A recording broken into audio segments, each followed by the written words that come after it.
नमस्कार दोस्तों, स्वागत है आपका कल्कि पुराण के 36वें अध्याय में। दोस्तों, अब तक हमने देखा कि भगवान कल्कि की तपस्या से संपूर्ण पृथ्वी और ब्रह्मांड शुद्ध हो गया, सतयुग की पुनः स्थापना हो गई और सभी जीवधारी धर्म में जीवन जीने लगे। भगवान विष्णु और शिव ने आशीर्वाद दिया कि यह धर्म अनंत काल तक बना रहेगा। अब अध्याय 36 में बताया गया है कि भगवान कल्कि अपनी तपस्या समाप्त करने के बाद क्या करते हैं। वे अपने अनुयायियों को क्या संदेश देते हैं। सतयुग की स्थापना के बाद समाज में क्या परिवर्तन आता है। भगवान कल्कि की समाधि और उनका जागरण। भगवान कल्कि की गहन समाधि। भगवान कल्कि वर्षों तक हिमालय में गहन ध्यान और समाधि में लीन रहे।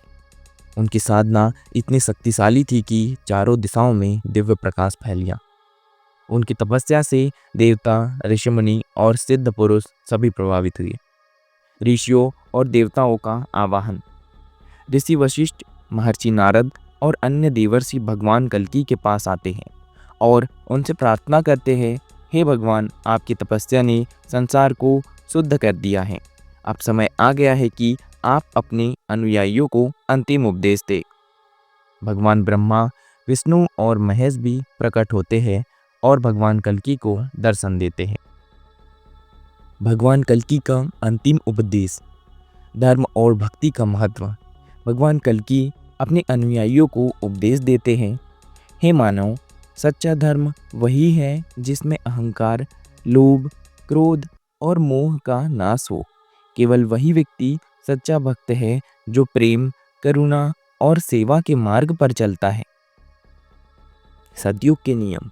भगवान कल्कि यह घोषणा करते हैं कि सतयुग में केवल सत्य, प्रेम, अहिंसा और सेवा को ही स्थान मिलेगा।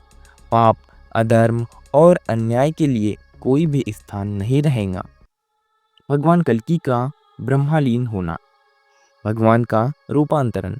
जब भगवान कल्कि अपने अंतिम उपदेश समाप्त करते हैं, तब आकाश से एक दिव्य रथ प्रकट होता है। भगवान विष्णु स्वयं प्रकट होते हैं और भगवान कल्कि को अपने धाम में वापस बुलाते हैं। भगवान कल्कि अपने शिष्यों को प्रणाम करते हैं और कहते हैं, अब मेरा कार्य पूर्ण हुआ। मैं अब अपने धाम लौट रहा हूँ, परंतु मेरी स्मृति और मेरा आशीर्वाद सदैव इस पृथ्वी पर बना रहेगा। भक्तों का विलाप और आशीर्वाद। भगवान कल्कि जब अपने दिव्य स्वरूप में अपने धाम वापस जाते हैं, तो उनके भक्तों की आंखों में आंसू आ जाते हैं। वे प्रार्थना करते हैं, हे प्रभु, आप सदा हमारे हृदय में निवास करें और हमें धर्म के मार्ग से कभी विचलित न होने दें। भगवान कल्कि आशीर्वाद देते हैं कि जो भी मेरे इस जीवन चरित्र को पढ़ेगा, सुनेगा और इसका पालन करेगा, वह मोक्ष को प्राप्त करेगा।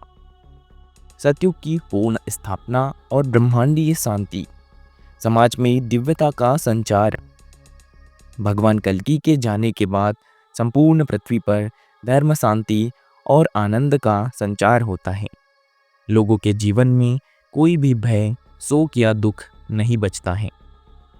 सभी प्राणी प्रेम, करुणा और सत्य के मार्ग पर चलने लगते हैं। सतयुग का स्थायी भाव।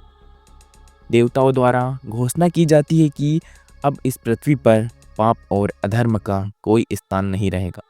जो भी सत्य, धर्म और भक्ति का पालन करेगा, वह अनंत आनंद को प्राप्त करेगा। इस प्रकार सतयुग की स्थापना पूर्ण हो जाती है और धरती पर दिव्यता का स्थायी भाव बना रहता है। दोस्तों, यह था अध्याय 36। इसका सारांश क्या है, हम देखते हैं। भगवान कल्कि की समाधि और उनकी दिव्य तपस्या समाप्त होती है। ऋषि मुनि और देवताओं के आह्वान पर वे अंतिम उपदेश देते हैं। वे सतयुग की स्थापना के नियमों को बताते हैं और भक्तों को धर्म के मार्ग पर चलने का उपदेश देते हैं। भगवान विष्णु स्वयं उन्हें अपने धाम वापस बुलाते हैं। भगवान कल्कि अपने भक्तों को आशीर्वाद देकर ब्रह्मलीन हो जाते हैं। सतयुग की स्थायी स्थापना हो जाती है और पृथ्वी पर शांति का वातावरण बन जाता है। दोस्तों, इस अध्याय का निष्कर्ष क्या है, हम देखते हैं। अध्याय 36 हमें यह संदेश देता है कि भगवान कल्कि का अवतार केवल पापियों के विनाश के लिए नहीं, बल्कि सतयुग की पुनः स्थापना के लिए था। उनका अंतिम उपदेश यह बताता है कि धर्म का पालन करने से ही मोक्ष संभव है। उनकी ब्रह्मलीन अवस्था यह दर्शाती है कि जब भी अधर्म बढ़ेगा, भगवान किसी न किसी रूप में अवश्य अवतरित होंगे। दोस्तों, यह था आज का अध्याय 36। अगर यह वीडियो आपको पसंद आया हो तो वीडियो को लाइक करें, चैनल को सब्सक्राइब करना ना भूलें ताकि आगे के अध्याय आपको मिल सके। मिलते हैं हम इसी की तरह अगले वीडियो में, तब तक के लिए धन्यवाद।